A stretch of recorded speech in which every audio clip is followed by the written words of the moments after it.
पूरा batch recorded जाता है, जब लाइव हो गया तो वो रिकॉर्डेड आपको मिलेगा जब तक आपके बैच की वैलिडिटी है। वो तो कितनी भी बार देखो आप।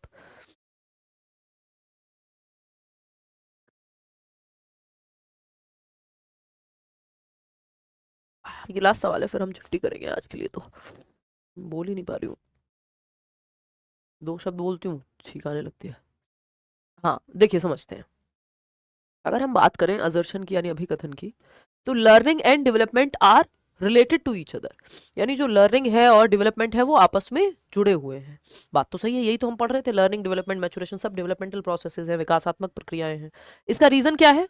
रीजन बताया है इन्होंने, देखते हैं सही है कि नहीं है। ये स्टेटमेंट सही है, इसमें यही 3 स्टेप होते हैं। पहले देखना होता है ए सही है कि नहीं, यानी असर्शन अभिकथन सही है कि नहीं। फिर रीजन यानी तर्क अपने आप में सही है या नहीं है, वो तर्क इस अभिकथन के लिए सही है या नहीं है, ये तीसरा स्टेप होता है। तो अभी पहले देखेंगे रीजन सही है कि नहीं है, ये तो हमने चेक कर लिया। Learning creates new conditions for development, यानी जो अधिगम है वो विकास के लिए नई स्थितियां सृजित करता है। यानी learning creates new conditions for development, यानी जो अधिगम है वो नई कंडीशंस बनाता है विकास के लिए। यानी जब आप सीखते हैं चीजें तो आपका विकास भी तो होता है। अगर आपने पढ़ना सीखा, लैंग्वेज सीखी, उस लैंग्वेज से आप अच्छी अच्छी किताबें पढ़ रहे हैं, तो क्या आपकी समझ बेहतर नहीं होगी? और जब समझ बेहतर हो रही है तो वो डेवलपमेंट का पार्ट है।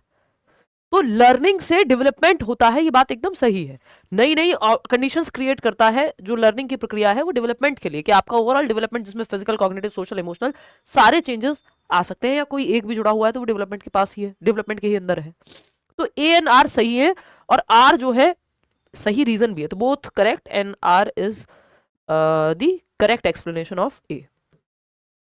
बात सही है,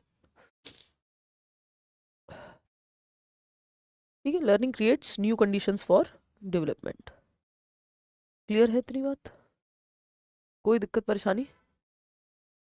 हाँ, आदित्य कह रहे हैं आप फिट होके ही क्लास लीजिए। 1 मिनट रुको यार, इसके आगे कहानी हम कल करेंगे।